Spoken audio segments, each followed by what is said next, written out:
Everyone, आज मैं एक ड्रामा की एक्सप्लेनेशन लेकर हाजिर हूँ जिसका नाम है द डॉक्टर्स। तो चलते हैं एपिसोड 1 के पार्ट 1 से। तो इस एपिसोड के स्टार्टिंग में एक एम्बुलेंस दिखाया जाता है जो कि स्पीड से हॉस्पिटल की तरफ जा रही होती है। वहीं दूसरी तरफ एक लड़की दिखाई जा रही होती है जो सोच रही होती है कि हमारे किस्मत में जिससे मिलना लिखा होता है हम उससे मिलते हैं। वहीं दूसरी तरफ एम्बुलेंस हॉस्पिटल पहुंचती है और डॉक्टर्स पेशेंट्स को देखना स्टार्ट कर देते हैं। तभी एक गुंडे का ग्रुप वहां पे आ जाता है जिसकी वजह से हॉस्पिटल में अफरा तफरी मच जाती है। गुंडे डॉक्टर चीखने लगते हैं क्योंकि उनके बॉस की हालत बहुत सीरियस होती है। फिर हमें वो लड़की फिर से दिखाई जाती है जो व्हाइट कोट पहन रही होती है। इसका मतलब वो लड़की एक डॉक्टर है। तभी इंटर्न सामान लेके आ रहा होता है तो उससे गलती हो जाती है, तो डॉक्टर उसे डांटने लग जाते हैं कि तुम ये काम सही से नहीं कर सकते। वहीं गुंडे ये सब देख रहे होते हैं एंड वो कहते हैं कि हम इतनी देर से डॉक्टर चिल्ला रहे हैं, क्या तुम्हें सुनाई नहीं दिया? क्या तुम अपना गुस्सा उस पर उतार रहे हो? तुम्हारी हिम्मत कैसे हुई? तभी उसे मारने लगते हैं। तभी एक लड़की आके उसका हाथ पकड़ लेती है तो वो कहता है कि तुम होती कौन हो मेरा हाथ पकड़ने वाली? तो वो बोलती है कि तुम्हें दिखाई नहीं देता कि मैं एक डॉक्टर हूँ, मैंने व्हाइट कोट पहना हुआ है। ये सब बॉस देख रहा होता है। तभी डॉक्टर कहती है कि तुम सब यहाँ से चले जाओ और पेशेंट्स को यहाँ पे छोड़ दो, हम इसका इलाज कर देंगे। तभी क्या होता है कि वो आदमी कहता है कि तुम्हारी हिम्मत कैसे हुई हमारी बॉस से ऐसी बात करने की? तो डॉक्टर कहती है मेरा काम पेशेंट्स का इलाज करना है एंड हॉस्पिटल का एनवायरनमेंट ठीक रखना है। तभी बॉस कहता है कि मुझे इस लेडीज से इलाज नहीं करानी, तुम मेरे लिए जेंट्स डॉक्टर ले आओ और इस लेडीज को लेके जाओ। तो डॉक्टर कहती है कि तुम मेरे लिए तो एक पेशेंट हो, तुम मुझे लेडीज की तरह देखते हो, ये तो बहुत गलत है। इससे गुंडे बॉस का ऑर्डर फॉलो करते हुए डॉक्टर से कहते हैं कि आप यहाँ से क्यों ना जाए और एक ब्रेक ले ले, और उसके कंधे पे हाथ रखते हुए उसे लेके जाते हैं। तभी डॉक्टर उसका हाथ पकड़कर मोड़ देती है और अपने आप को छुड़ा लेती है। फिर वो गुंडा कहता है कि तुम एक लड़की हो कि तुम बच जाओगी। तो उन सब में एक अच्छी सी फाइटिंग स्टार्ट हो जाती है एंड ये फाइटिंग जो होती है ना बहुत इंटरेस्टिंग होती है एंड वहाँ पे जितने भी डॉक्टर्स और पेशेंट्स थे वो देखकर बहुत हैरान हो जाते हैं। फिर गुंडे कहते हैं कि अगर हमारे बॉस को कुछ भी हुआ ना तो सारी जिम्मेदारी तुम्हारी है, हम तुम्हें छोड़ेंगे नहीं। फिर उसका ट्रीटमेंट स्टार्ट हो जाता है। तभी हमें 13 साल का गैप दिखाया जाता है जिससे एक सीन दिखाया जाता है जहाँ पे एक लड़की स्टाफ रूम में बैठी होती है और कानों पे ईयरफोन लगा के गाने सुन रही होती है। तभी उसकी टीचर आती है और उसे कहती है तुम्हें तो मैंने घुटनों के ऊपर बैठने के लिए कहा था और तुम ये गाने सुन रही हो, चलो निकालो इस ईयरफोन को। जब वो नहीं सुनती है तो टीचर उसे मारने लग जाती है एंड कहती है कि मुझे तो तुम्हारे पापा के लिए अफसोस हो रहा है, तुम्हारे लिए मुझसे इतनी माफिया मांगते हैं एंड कहते हैं कि मेरी बेटी को नहीं निकालना, तुम्हारे लिए इतना अफसोस करते हैं कि वो एंड तुम कुछ ध्यान ही नहीं देती हो। मुझे तो लगता है तुम ना 1 ही साल के अंदर जेल पहुंच जाओगी, तुम्हारी हरकतें इस तरह की है। एंड वो लड़की अपनी टीचर को कहती है कि आप भी अपना ख्याल रखना रात को, क्योंकि कितने भी स्वस्थ क्यों ना हो हम, अगर एक्सीडेंट हो जाए तो क्या करोगे? मतलब वो एक तरीके से अपनी टीचर को धमकी दे रही होती है। फिर वो अगले सीन में दिखाया जाता है कि वो स्टाफ रूम से बाहर जा रही होती है एंड उसके पापा बाहर इंतजार कर रहे होते हैं। तभी वो इग्नोर करके चली जाती है। तभी उसके पापा कहते हैं कि तुम ये कब तक करोगी, अपनी जिंदगी से इस तरह से कब तक बिताओगी? फिर वो ट्रक में बैठ जाती है एंड उसके पापा उससे बात करने की कोशिश करते हैं, पर वो ईयरफोन लगा के बैठी रहती है। एंड उसके पापा कहते हैं तुम्हें दिखाई नहीं देता, मैं कब से तुमसे बात करने की कोशिश कर रहा हूँ। फिर उसे मारने लग जाते हैं, पर वो इग्नोर करती है। फिर उसके पापा कहते हैं कि तुम कितनी पत्थर दिल की हो गई हो कि तुम्हें रोना भी नहीं आता।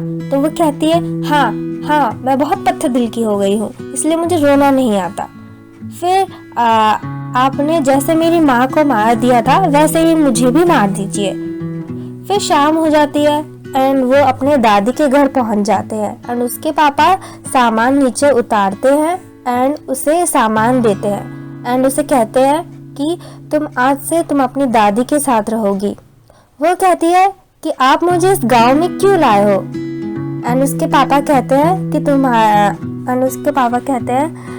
तुम्हारी इन्हीं हरकतों की वजह से तुम्हारी सौतेली माँ बहुत परेशान है। तभी वो लड़की रोने लगती है एंड कहती है मुझे लगता था कि आप मुझे छोड़ देंगे एंड आज वो दिन आ ही गया एंड आपने मुझे छोड़ दिया। एंड वो रोती ही रहती है। तभी उसकी दादी पीछे से देख रही होती है एंड उसे कहती है कि तुम अंदर क्यों नहीं आती एंड मेरा बेटा कितना बुरा है कि मुझे मिलने भी नहीं आया। तभी दादी उसे अंदर लेके जाती है। फिर उससे पूछती है कि तुमने खाना खाया। तो वो बोलती है हाँ मैंने खा लिया। तो उसकी दादी बोलती है चलो कोई नहीं, तुम फिर से खा लो। फिर ये दोनों बातें करते रहते हैं। फिर उसकी दादी कहती है कि तुम ऐसे बाहर मत करना, क्योंकि सब सोचेंगे कि तुम बिना परिवार की बड़ी हुई हो एंड तुम कल से स्कूल जा रही हो एंड तुम्हें कोई अच्छे टीचर मिले। तो वो कहती है कि मैं तो 10 साल से स्कूल जा रही हूँ, अभी तक मुझे कोई अच्छे टीचर नहीं मिले, तो आगे कहाँ से टीचर अच्छे मिल जाएंगे। मुझे नहीं लगता मुझे कोई अच्छे टीचर मिलेंगे। फिर दूसरे दिन दिखाया जाता है टीचर को जो साइकिल से जा रहे होते हैं एंड सब बच्चे वहाँ पे उन्हें गुड मॉर्निंग मिस्टर हॉन्ग करके कह रहे होते हैं। फिर वहाँ एक लड़की को दिखाया जाता है जिसका नाम सीओवो होता है और उसे कहते हैं वो टीचर उसे कहते हैं कि जल्दी से मेरा सामान ले लो एंड इसे लैब में रख देना।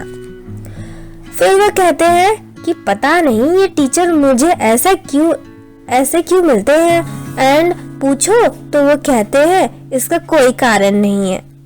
फिर लड़की आती है एंड वो कहती है कि वहाँ पे एक और लड़की आती है एंड वो कहती है कि मैं तुम्हारी मदद कर दूँ, तुम्हारा बैग बहुत भारी होगा एंड तुम्हारे साथ चलती हूँ लैब में टीचर का सामान रखने। तो वो कहती है नहीं तुम चली जाओ, मैं चली जाऊँ। तभी टीचर की क्लास में एंट्री दिखाई जाती है। टीचर कहता है कि तुम सबने के स्कूल को जिम समझा हुआ है, इस तरह से मस्ती करते हो, सही से बैठा करो एंड पढ़ाई करा करो। फिर वो क्लास में एक लड़की के पास जाते हैं। फिर उसे कहते हैं तुमने मेकअप करा हुआ है। तो वो लड़की कहती है नहीं टीचर मैंने तो नहीं किया। फिर वो टीचर कहता है कि तुम्हें फाउंडेशन ही लगाना है तो पहले सही कलर तो चूज कर लिया करो जो स्किन से मैच करा करे। फिर वो कहती है मैंने तो मेकअप नहीं किया है। फिर वो एक टिश्यू लेते हैं एंड उसके मेकअप को उसके स्किन से साफ करते हैं एंड फिर कहते हैं अच्छा तुम्हें झूठ बोलना ही नहीं आता तो इतने अच्छे से बोला करो जो पकड़ा ही ना जाए, वरना तो झूठ बोला ही मत करो तुम। उधर हमारी हीरोइन दिखाई जाती है जो सो के उठ रही होती है। उसकी दादी उसे कहती है कि कपड़े कैसे हैं। तो वो कहती है कि दादी ये कपड़े तो बहुत पुराने हैं, बहुत ओल्ड फैशन के हैं, आप क्या करोगी इन कपड़ों का। तो वो कहती है कि मैं तुम्हारे स्कूल जाऊंगी ना, क्योंकि तुम्हारे स्कूल का पहला दिन है ना। तो लड़की कहती है कि मैं स्कूल नहीं जाऊंगी, वैसे भी पहला दिन है, नहीं जाऊंगी तो कोई फर्क नहीं पड़ेगा। तो वो बोलती है कि नहीं तुम जाओगी। तो वो कहती है कि दादी मुझे मुझसे गुस्से से क्यों बात करती हो, आप प्यार से भी तो कह सकती हो। फिर कहती है कि दादी मुझे यूनिफॉर्म लेना है, तो दादी उसे पैसे देती है एंड उसे कहती है कि बेटा इनका सही से इस्तेमाल करना, इधर उधर खर्च मत कर देना। फिर वो चली जाती है। फिर स्कूल की छुट्टी हो जाती है। वो अपने मदर के साथ जा रही होती है एंड वो बातें कर रही होती है, तो कहती है कि तुम्हारे टीचर इतनी जल्दी छुट्टी क्यों कर देते हैं, बाकी टीचर्स तो एक्स्ट्रा क्लास, बाकी क्लासेस की तो एक्स्ट्रा क्लासेस होती है। तो वो कहती है कि हमारे टीचर को ना बहुत म्यूजिक पसंद है, तो वो म्यूजिक की सीडी खरीदने जाएंगे। तो वो कहती है कि तुम अपने टीचर को पसंद करती हो क्या। तो वो कहती है नहीं तो आप ये किस तरह की बातें कर रहे हो मॉम। उसकी मॉम कहती है कि मैंने तुम्हारी टीचर के बारे में थोड़ी रिसर्च किया था कि वो सियोल यूनिवर्सिटी से मेडिकल की डिग्री पूरी की है एंड वो टीचिंग करते हैं। तो मुझे बहुत अफसोस है कि वो इतने अच्छे कॉलेज से ग्रेजुएशन करके भी बच्चों को पढ़ा रहे हैं।